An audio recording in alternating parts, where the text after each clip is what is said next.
नमस्कार दोस्तों, कभी कभी जिंदगी हमें इतना गिरा देती है कि लगता है अब कुछ भी ठीक नहीं होगा। मगर सच तो ये है कि जब इंसान हारने के बाद भी उठना सीख लेता है तभी किस्मत भी पलट जाती है। कहानी शुरू होती है विवेक से, एक छोटे से कस्बे का आम लड़का, लेकिन उसके सपने बहुत बड़े थे। उसका मानना था कि मेहनत और सच्चाई से कुछ भी हासिल किया जा सकता है। वो हमेशा मुस्कुराता रहता था, चाहे हालात कितने भी मुश्किल क्यों न हो। लेकिन एक दिन जिंदगी ने उसे ऐसा झटका दिया जिसने उसकी हंसी छीन ली। विवेक के घर की हालत बहुत खराब थी। पिता की छोटी सी दुकान थी जो बस किसी तरह चलती थी। माँ बीमार रहती थी और छोटे भाई की पढ़ाई का खर्च भी उसी पर था। उसने ठान लिया था कि वह अपने बल पर कुछ बड़ा करेगा। हर दिन सुबह जल्दी उठता, काम पर जाता, फिर लोगों से बात करता, कुछ नया सीखने की कोशिश करता, मगर उसके हिस्से में सिर्फ नाकामियां आती रहीं। एक बार उसने किसी कंपनी में काम शुरू किया, बहुत मेहनत की, लेकिन कुछ महीनों बाद उसे निकाल दिया गया। वजह सिर्फ इतनी थी कि उसकी काबिलियत पर किसी को भरोसा नहीं था। वो रात उसकी जिंदगी की सबसे भारी रात थी। सड़क किनारे बैठा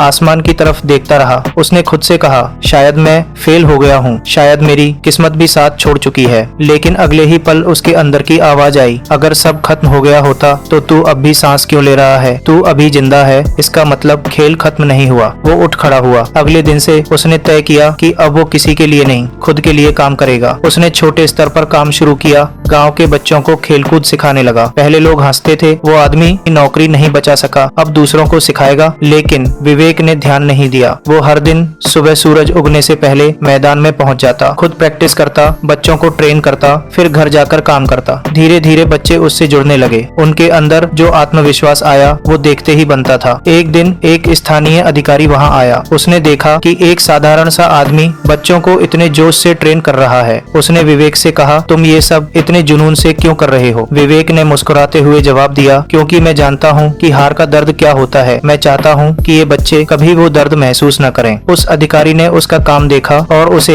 एक छोटे स्पोर्ट्स क्लब का कोच बना दिया। वो पहली बार था जब विवेक की मेहनत को पहचान मिली। वो अब रोज 50 से ज्यादा बच्चों को ट्रेन करता था। गांव में उसका नाम चलने लगा। बच्चे उसके नाम से प्रेरित होकर खुद को टीम विवेक कहने लगे। कई साल बीत गए। वो छोटा क्लब अब एक बड़े स्पोर्ट्स अकादमी में बदल चुका था। विवेक का नाम अब जिले के अखबारों में छपने लगा। जिस आदमी को कभी फेल कहा गया था वही अब दर्जनों बच्चों की किस्मत चमका रहा था। एक दिन वही कंपनी जिसने उसे सालों पहले निकाला था उसकी अकादमी के साथ सहयोग करना चाहती थी। जब उसके पुराने बॉस ने फोन पर कहा, मिस्टर विवेक, हमें आपकी टीम के साथ पार्टनरशिप करनी है। विवेक मुस्कुरा दिया और बोला, मुझे याद है जब आपने कहा था कि मैं काबिल नहीं हूँ। शायद किस्मत को भी तब यकीन नहीं था, लेकिन अब किस्मत ने खुद मेरे दरवाजे पर दस्तक दी है। उस दिन वो देर रात तक जागता रहा। माँ के पास गया, उनके पैरों में सिर रखकर बोला, माँ, मैं फेल नहीं हुआ था, बस वक्त ने मुझे परखा था। माँ की आंखों में आंसू थे, लेकिन वो गर्व से मुस्कुरा रही थी। विवेक अब अक्सर बच्चों को यही कहता था, फेल होना कोई शर्म की बात नहीं, असली शर्म तो तब है जब तुम कोशिश करना छोड़ देते हो। किस्मत को चमकाना है तो पहले खुद को मेहनत की आग में जलाना पड़ता है। एक शाम वो मैदान में अकेला खड़ा था। सूरज ढल रहा था और उसके सामने दर्जनों बच्चे प्रैक्टिस कर रहे थे। उसने आकाश की तरफ देखा और कहा, धन्यवाद किस्मत, तू फेल कर सकती है लेकिन रोक नहीं सकती। उसके चेहरे पर मुस्कान थी, वो मुस्कान जो सिर्फ एक बार मिलती है जब इंसान अपनी हार से ऊपर उठ जाता है। दोस्तों, जिंदगी में अगर आज तुम फेल हो गए हो तो घबराना मत, क्योंकि हर गिरावट किस्मत के उठने का पहला संकेत होती है। जो गिरकर भी उठ खड़ा होता है वही दुनिया बदल देता है। याद रखो, फेल होना हार नहीं, किस्मत की तैयारी है। कभी कभी जब सब कुछ टूट जाता है